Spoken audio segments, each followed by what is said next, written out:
آقا سے صدیق اکبر گزارش کر رہے آقا کچھ اپنی طرف سے بڑھائیے، تو آقا نے مسکرا دیا۔ صدیق اکبر سمجھ گئے کہ کام بن گیا۔ آقا کا مسکرا دینا اس بات کی دلیل ہے کہ کام۔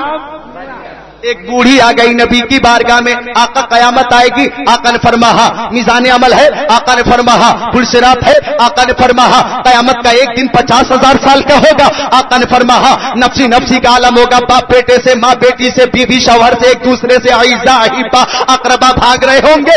آقا نے فرمایا تو ایک صحابیہ ہے بوڑھی ہے، عرض کر رہی ہے یا رسول اللہ یہ بتا دیا جائے کہ میں جنت میں جاؤں گی یا نہیں؟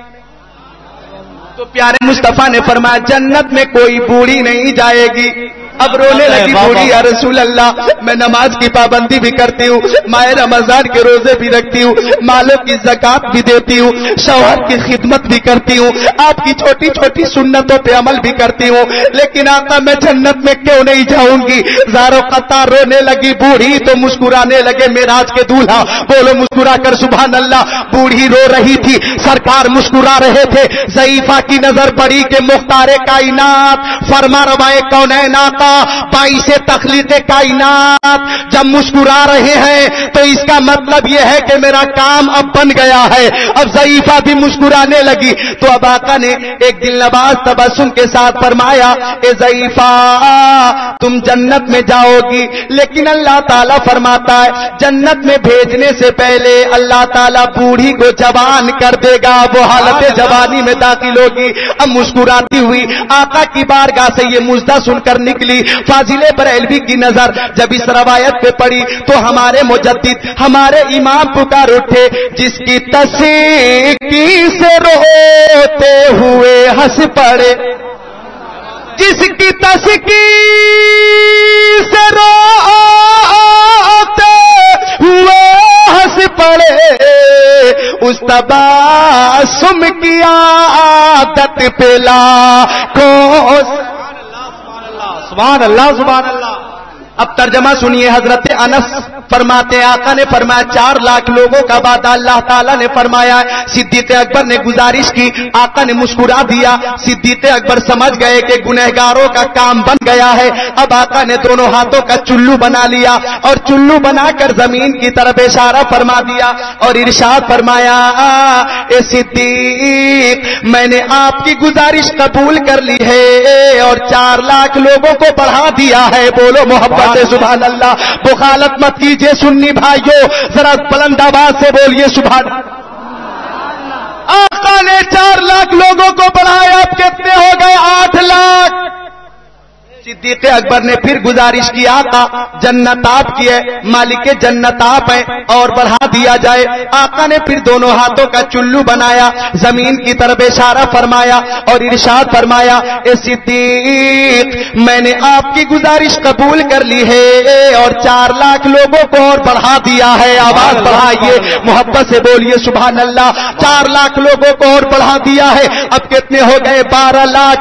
صدیق اکبر ایک بار اور گزارش کرنا چاہ رہے تھے کہ حضرت عمر کھڑے ہو گئے اور حضرت عمر نے کہا دانا یا ابا بکر، اے ابو بکر سرکار کو زحمت کیوں دے رہے ہیں، بار بار بڑھانے کی گزارش کیوں کر رہے ہیں؟ معراج کے دولہا کو اپنی حالت پہ چھوڑ دیجئے، بڑھانے کی گزارش مت کیجئے۔ تو صدیق اکبر نے فرمایا آج ساقی مائل بکرم ہے، رحمت کا دریا جوش پر ہے، گنہگاروں کو جنت مل رہی ہے تو آپ کا کیا بگڑ رہا؟ فرمایا آپ کا کیا نقصان ہے؟ تو حضرت عمر نے فرمایا ان کا عقیدہ دیکھو صدیق، پیارے نبی نے دونوں ہاتھوں کا چلو بنا کر اشارہ فرما دیا ہے اگر اللہ تعالی چاہ لے تو سارے گنہگاروں کو اپنے محبوب کے ایک ہی چلو میں شامل فرما کر جنت میں بھیج دے۔ آقا نے فرمایا صدقہ عمر، صدقہ عمر، صدقہ عمر۔ عمر صحیح کہہ رہے ہیں، عمر صحیح کہہ رہے ہیں، عمر صحیح کہہ رہے ہیں۔ اے سنی بھائیو، مسلک اعلی حضرت پہ ناز کرو، صدیق اکبر کا عقیدہ دیکھو، عمر ابن خطاب کا نظریہ دیکھو، اپنے نبی کا اختیار دیکھو اور اعلی حضرت کی شاعری دیکھو۔ ہے لب عیسیٰ سے جاں بخشی نیلالی ہاتھ میں سنگرے سے پاتے ہیں، شیری مقالی ہاتھ میں مالک کونین ہے، گو پاس کچھ رکھ نہیں، دو جہاں کی نعمتیں ہیں ان کے خالی ہاتھ. سبحان اللہ سبحان اللہ سبحان اللہ سبحان اللہ سبحان اللہ سبحان اللہ. بہت بہت ماشاءاللہ.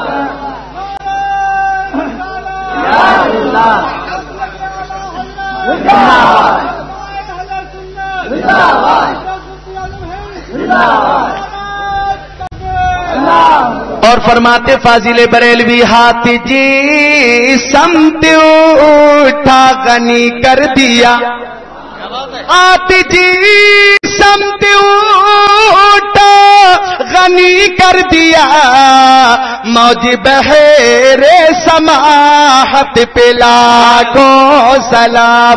کہاں دیکھیں گے اپنے نبی کے تصرف کو.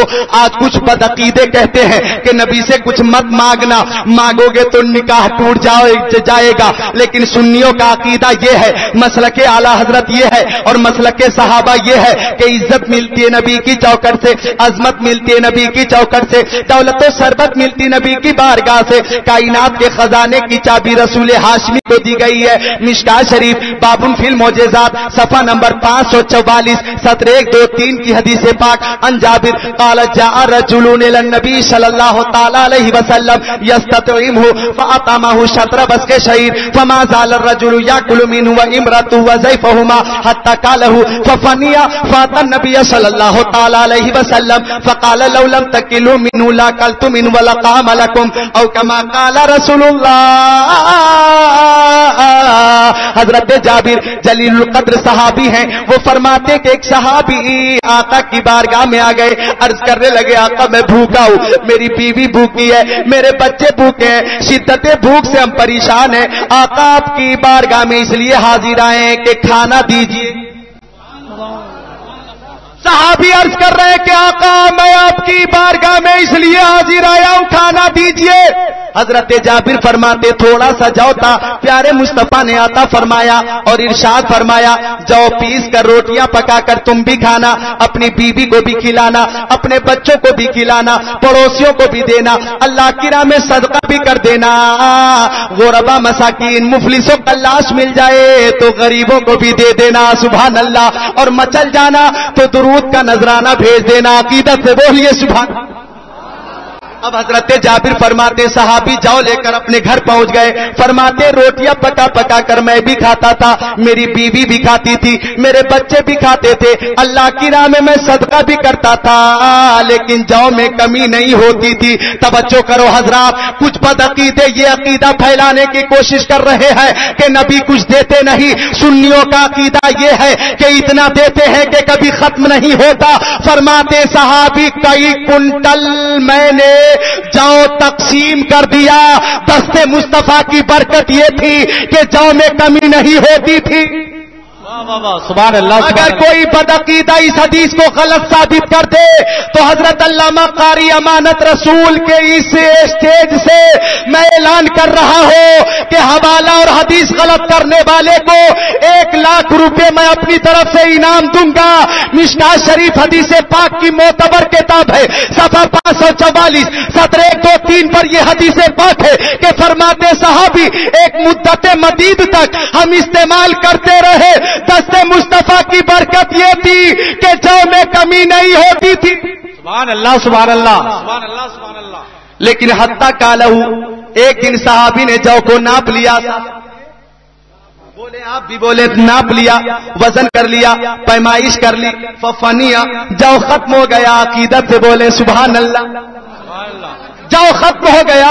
اب آ گئے روتے ہوئے آقا کی بارگاہ میں، یا رسول اللہ میری ماں میرے باپ آپ کے قدموں پہ قربان، آپ نے جو عطا فرمایا تھا ایک زمانے تک ہم استعمال کرتے رہے، آج میں نے ناپ لیا ہے تو جو ختم ہو گیا ہے. تو پیارے مصطفیٰ نے فرمایا لو لم تکلہ منہ لاکلت منہ ولقام لکم. جملے کو غور سے سننا، جس کا مفہوم یہ ہے ناپنے کا مطلب یہ ہے، وزن کرنے کا مطلب یہ ہے، پیمائش کا مطلب یہ ہے تیرا ایمان کمزور ہو گیا، تیرا بھروسہ اٹھ گیا. اگر تم نہ ناپتے تو قیامت تک نسلن بعد نسلین تیری اولاد کھاتی، جو میں کمی نہیں ہوتی. اب پڑھے لکھے لوگوں کی خاص توجہ کے ساتھ